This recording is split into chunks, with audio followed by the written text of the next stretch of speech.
curiouser and curiouser.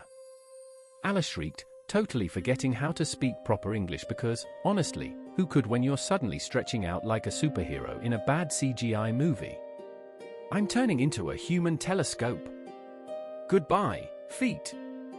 Seriously, her toes were so far away they probably needed their own zip code. Oh, my poor little appendages, who's going to deal with your shoe drama now? I'm way too T-Rex sized to bend down. You're on your own, guys. But she quickly reconsidered, I better be nice, or they might stage a protest walk in the wrong direction. Okay, new plan, new boots every Christmas. She was already mentally mapping out the logistics. They'll have to come by Amazon, of course, she mused. Imagine the shipping label, Alice's right foot, Esquire, care of Hearthrug, near the fender, with Alice's love, dot. LOL, what even am I saying? Just then, bonk. Her head hit the ceiling. She was now a full 9 feet tall, grabbed the tiny golden key, and made a dash for the garden door, looking like a giant attempting to fit into a dollhouse. Poor Alice. She had to lie on her side and squint through one eye just to glimpse the garden. But fitting through? Nope. That ship had sailed, sunk, and become a sunken treasure. So, naturally, she did what anyone would do in a truly ludicrous situation. She burst into tears. Alice, you goofball, she chastised herself, through sobs. Seriously, a girl your size crying like a toddler denied a cookie? Stop it, right this instant. But stop it translated to shed even more tears, and soon she was afloat in her own personal, 4-inch deep, hallway-spanning indoor swimming pool. Suddenly, a tiny pitter-patter echoed in the distance. Alice, ever the inquisitive one, wiped her eyes and saw the white rabbit, looking absolutely dapper but utterly stressed, clutching white kid gloves and a fan.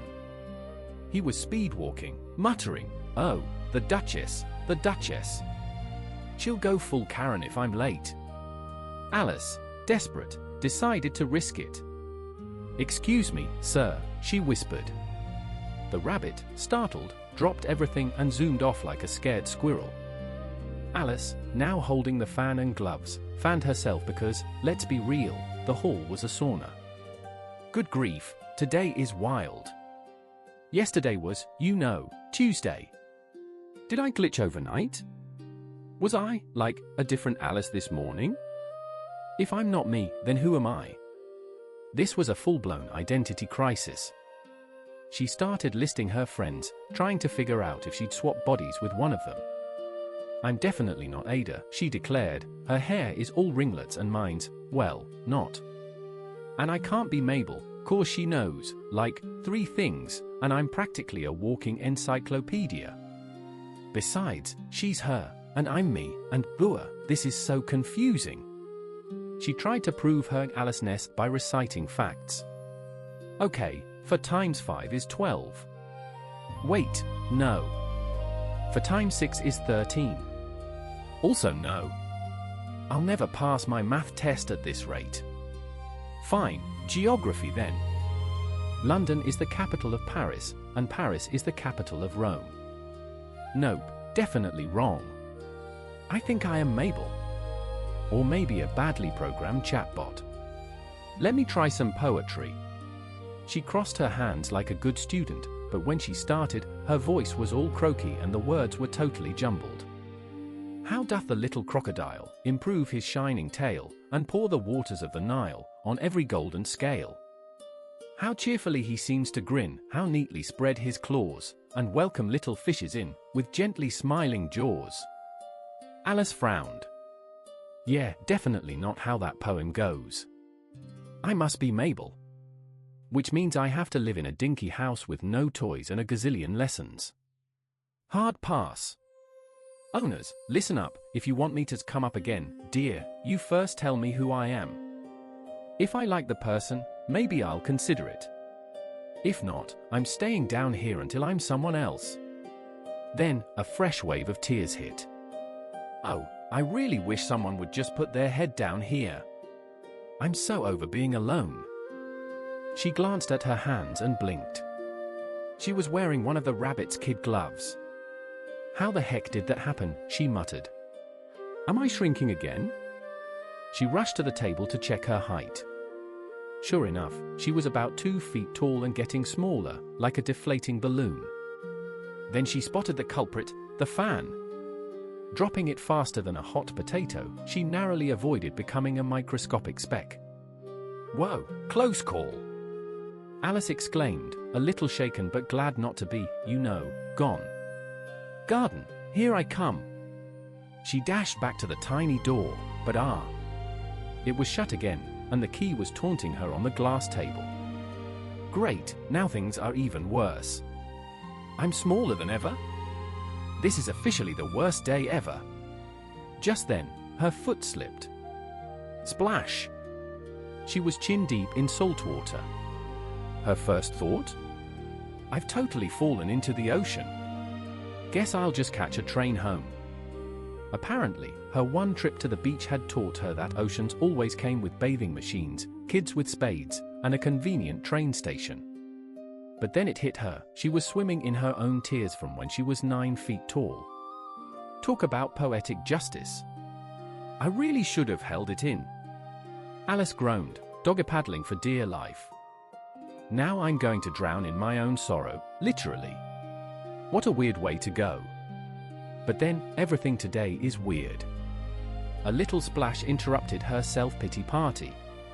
She swam closer, thinking maybe it was a walrus or a hippo, then remembered her current miniature status. Nope, just a mouse, also struggling in the salty emotional ocean. Wonder if I should chat with this mouse. Alice mused. Everything else down here talks, so why not? No harm in trying. So, she tried her best at talking to a mouse of voice. Oh, mouse, do you know the way out of this liquid situation? I'm getting quite tired of doing laps. She recalled her brother's Latin grammar lessons, a mouse, of a mouse, to a mouse, oh mouse. The mouse gave her an inquisitive, almost winky look, but stayed silent. Maybe it doesn't speak English, Alice thought. It's probably a French mouse, came over with William the Conqueror or something. Alice's history timeline was, shall we say, fluid. So, she tried her best French, ou ist ma chat. Where is my cat? The mouse practically rocketed out of the water, quivering with fright. Oh, my bad. Alice cried, instantly regretting her choice of phrase. I completely forgot you probably dislike cats. Dislike cats? Shrieked the mouse, in a voice that somehow managed to be both tiny and furious. Would you like cats if you were me? Well, probably not, Alice conceded, trying to sound soothing. Don't get your tail in a twist. Though, our cat Dinah is really something.